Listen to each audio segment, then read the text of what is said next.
Hello everyone, আজ একটা party মেকআপের লুক দেখাবো। আর এই যে আমি আর আমার সাথে আছে পূজা। আর এটা হচ্ছে আমার মেকআপের সেটআপ। মেকআপ করার আগে অবশ্যই ভালো করে টাইম নিয়ে স্কিন প্রিপারেশন করে নিতে হবে, না হলে কিন্তু makeup smooth and long lasting হবে না।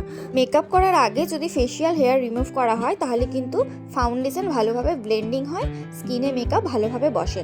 ভালো প্রোডাক্ট আর সঠিক পদ্ধতিতে যদি মেকআপ করা হয় তাহলে কিন্তু গ্লো এমনিই আসবে।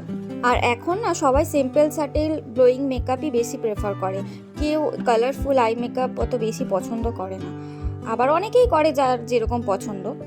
আর আমার এই ক্লায়েন্টের সিম্পল মেকআপ আই মেকআপে একটু সিমার থাকবে এরকম লুক করতে বলেছিল।